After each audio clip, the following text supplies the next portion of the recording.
Welcome to the Deep Dive. Today we're looking at an event that really shifted things. The 1983 Beirut Barracks bombing. Many historians actually call it the untold origin story of the war on terror. We've gathered quite a bit of material to see how this one tragedy reshaped U.S. counterterrorism. Right. And to understand it, you really have to picture Beirut in the early 80s. It was, well, a tinderbox. Right. Deep civil war, sectarian militias, that infamous green line dividing the city. Mm-hmm. Now, the U.S. first went in MNFI to oversee the PLO leaving that mission. Successful. Yeah. Peacekeeping. Okay. The problem was MNF2, the return mission, is meant to be just a presence, but it ended up meaning the U.S. had to back the Christian-led Gamal government. And that's where it gets really complicated, right? That strategic shift. Exactly. Because then the U.S. Navy, specifically the USS New Jersey, started firing its massive guns to support the Lebanese army against Syrian-backed Druze fighters. So firing shells inland. Yes. And the moment that happened, any idea of the Marines being neutral peacekeepers just vanished. Yeah. Oof. They effectively became participants in the conflict. They became targets. Legitimate targets from the perspective of groups opposing the Gamal government and the U.S. presence. And that vulnerability became tragically clear on October 23rd, 1983. Just after 6 a.m, 06.22, Yeah. a yellow Mercedes truck, 19 tons, slams into the Marine barracks. But this wasn't just any bomb. No, not at all. This was incredibly sophisticated. We're talking the equivalent of maybe 12,000, some say up to 18,000 pounds of TNT. Unbelievable. And gas enhanced.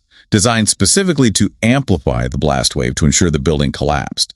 The FBI actually called it the biggest non-nuclear blast since World War II. Just devastating. And the immediate result. A tactical catastrophe for the Marines on site. They were bound by very restrictive rules of engagement, the ROEs. Meaning what exactly? The rifles were loaded, M16s, but crucially, no round was supposed to be in the chamber. Condition 4. So that fraction of a second delay made all the difference against a determined suicide bomber in a speeding truck.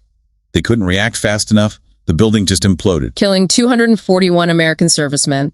For the Marines, the worst loss of life in a single day since Iwo Jima in World War II. A horrific toll. And it wasn't isolated.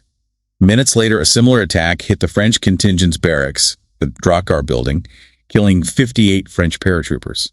Clearly coordinated. Who was behind it? Who claimed responsibility? Well, the claim came from a group calling itself Islamic Jihad Organization, which is essentially a cover name. Okay. Intelligence later pointed strongly towards the very early stages of Hezbollah, orchestrated by a key figure named Imad Muniyeh, and critically, sponsored by Iran. Sponsored by Iran. And this leads to, well, a major intelligence question, doesn't it? It really does. And this is perhaps the most shocking part. The NSA, the National Security Agency, had actually intercepted a message. They had? When? On September 26th, nearly a month before the bombing.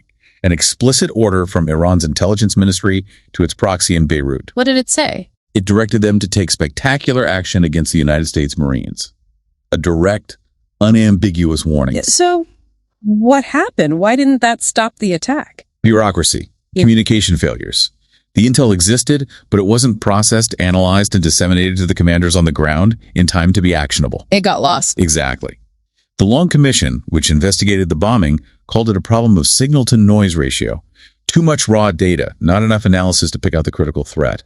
A catastrophic failure. And the policy response after this tragedy, withdrawal. Yes, about 4 months later, in February 1984, the U.S. pulled the Marines out, especially after the Lebanese army, which they were supporting, essentially collapsed. And how is that seen by America's adversaries? Well, groups like Iran and individuals like Osama bin Laden, they saw it as proof that terrorism, even suicide attacks, could force America to retreat, that it could break U.S. resolve. A dangerous lesson. A very dangerous lesson. And that perception, combined with the sheer shock of the attack and the intelligence failure, led to a fundamental shift back in Washington. This is where the origin story part really comes in. Precisely. The failure led directly to President Reagan signing National Security Decision Directive 138, or NSDD 138, in 1984, titled Combating Terrorism. And what did that directive do? It was revolutionary for its time. It formally defined terrorism not just as a crime, but as a national security threat. And crucially, it authorized the U.S. military, for the first time really, to act preemptively and retaliatorily against terrorists abroad. So the legal and strategic framework for much of the modern war on terror. You could say its cornerstone was laid right there in response to the Beirut bombing. It set the stage for decades of policy. It's incredible how one event could have such long-lasting consequences, which makes the inscription on the Beirut Memorial almost heartbreakingly ironic. They came in peace. They did. But the mission changed beneath their feet.